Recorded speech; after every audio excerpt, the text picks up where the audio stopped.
Ready? Let's go. Happy birthday to you. Hello mga kamoma! For today's video ay celebrate namin ang birthday ni Apa.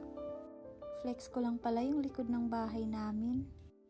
Pero syempre bago yan, kailangan niya munang linisin yung litter box ng kanyang mga anak na pusa. Nagagalit kasi si Uncle Fifi at saka si Nori kapag hindi siya malinis. Sa Korean nga pala mga kamoma, ang pag-celebrate daw ng kanilang birthday ay sa umaga. Kaya nag-prepare na ako ng breakfast ni Apa. Ito yung tinatawag na breakfast birthday. So syempre sa gabi pa lang nilagay ko na sa baba yung mga isda para hindi na siya ma-frozen mga kamoma. Kami lang pala ni Apa dito sa bahay dahil yung mga estudyante namin ay may pasok sila ngayong araw. At syempre kasama yung 3 aso at saka 2 pusa. Magpainit muna tayo ng tubig dito sa mahiwag akong takuri mga kamoma. Mukhang mamahalin to kasi gold na gold ang kulay mga kamoma. Tapos na-UP pa, hindi ko alam kung sinong sumuntok nitong takuri ko. At dahil mahal ko nga sa Apa mga kamoma, syempre ipagluluto ko siya ng masarap. Tapos eto naman si Uncle Fifi, gusto na naman magpahilot kay Apa. Sabi ko tigil-tigilan niya muna si Apa dahil birthday ni Apa ngayon para makapagpahinga naman si Apa. Eto nga palang lulutuin ko mga kamoma, itong seaweed soup. Hahaluan ko siya ng beef mga kamoma pero pwede rin naman yung shell na imbaw. Gusto ko kasi itong beef mga kamoma para tigasin si Apa. Para naman magkaroon siya ng energy sa bakbakan. Bakbakan sa mga anak niyang pusa, hindi ko alam kung anong iniisip niyo. At syempre itong cream dory fish. Titimplahan natin ito mga kamoma, lalagyan ko lang ito ng liquid seasoning, asin, at saka paminta. Tapos ibababad ko lang naman ito sa harina. Pagkatapos ng harina sa itlog, ay nabutas yung harina ko. Sobraan pagkabutang yate. Tapos lalagyan lang ng itlog and then yung breadcrumbs mga kamoma. So ganun lang po siya kasimpleng lutuin. Medyo mahirap lang talaga yung preparation. Pero basta para sa taong mahal mo, lahat gagawin yate. Actually, kinausap ko nga siya mga kamoma. Sabi ko baka pwede sa labas na lang kami kakain ng lunch. Kaso ayaw niya. Mas gustuhin niya daw yung luto ko mga kamoma. Ewan ko ba kung bakit atat na atat to sa mga niluluto ko. Syempre, samahan pa ng steam na gulay. Kaya ginawa ko, nag-adobo na lang ako ng kangkong. Pag sa breakfast daw kasi mga kamoma, kapag ka-birthday nila, dapat merong sabaw. Yan yung sabaw nila, yung seaweed soup. Tapos, merong steam na gulay, kaya ginawa ko yung kangkong. Tapos, merong fried na isda, kaya yung cream dory fish. Yun yung isda niya mga kamoma, kasi para mas smooth talaga siya. At ayan na nga yung ating seaweed soup mga kamoma, tsaka adobong kangkong. So yan, dahil tapos na ako at i-deliver na natin ito kay kamahalan. Tapos sabay ng greetings na chukaham ni Dapa.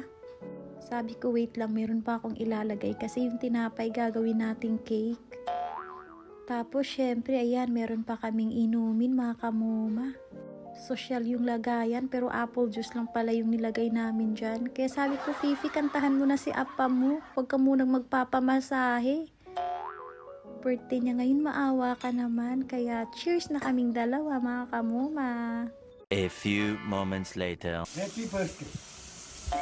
Happy birthday, Karina. Happy Karina Day. Birthday niya kasi ngayon mga kamoma. Pero syempre ako yung tagaluto. Kaya siya yung maghuhugas ng plato, diba? Give and take ako. Dalawa lang kami dito sa bahay. Pumasok pa yung mga estudyante namin. Happy Karina Day. Saranghe, chukaheyo, Apa. Chukahamnida. Happy Karina Day. By the way, bumili nga po pala ako ng chicken mga kamoma. Syempre, sinali ko na yung cat food at saka yung dog food. Dahil nga sa gabi, kompleto na kaming lahat. So, magluluto ang moma ng chicken. Pagdating ko sa bahay, ito yung nakikita ko. Nakakagigil talaga. Kaya sasabak na naman ako sa pagluluto mga kamoma. At syempre, ang lulutuin ko sa birthday ni Apa, yung paborito niyang chicken. Buong chicken na minamarinate mo mga kamuma. Syempre, lalagyan na natin ng mga seasoning. Every time talaga birthday ni Apa, ayaw niya talagang kumain sa labas. Gusto niya dito lang sa bahay, tapos ipagluluto ko siya. Kaayahay na lang yun hanis kong bana, oy. Pero mas okay na rin to mga kamoma dahil nakakapag-save ang moma. At syempre, lalagyan natin ng Sprite dahil ito yung sekreto niya mga kamoma na pampasarap. Pagkatapos niyan mga kamoma, lalagyan na rin natin ng mushroom. Hindi na nga pala ako naghalo ng carrots at saka patatas mga kamoma. Pero kung gagawin nyo to, pwede nyo rin namang lagyan. Tapos nagluto na rin ako ng konting shrimp mga kamoma, baka kasi hindi rin maubos ng mga bata. Kaya konti lang itong niluto ko. At ayan na nga yung itsura ng niluto ko mga kamoma. At syempre bumili na rin ako ng cake mga kamoma para kay Apa. Hindi naman pwede na walang cake si Apa, ano. Kaya yan, nagkantahan na rin kami mga kamoma. Alam niyo yun, kahit kami lang yung nag-celebrate ng birthday pero masaya pa rin. Lalo na kapag may joker sa family mga kamoma. At ayan nga po pala si Uncle Fifi, kinantahan na niya ang kanyang Apa. At saka pati na rin si Nori. At syempre bago kami sasabak sa pagkain mga kamoma ay mag-pray muna kami. Para magpasalamat sa blessing na natanggap namin everyday. At para na rin ipagpasalamat ang birthday ni Apa. Simula pa talaga noon mga kamoma, ayaw talaga ni Apa ng mga bonggang handaan. Gusto niya simple lang dito sa bahay, tapos kami lang. Dahil ganyan daw po kasi sila mag-celebrate dun sa kanila sa Korea mga kamoma. Hanggang dito na lang.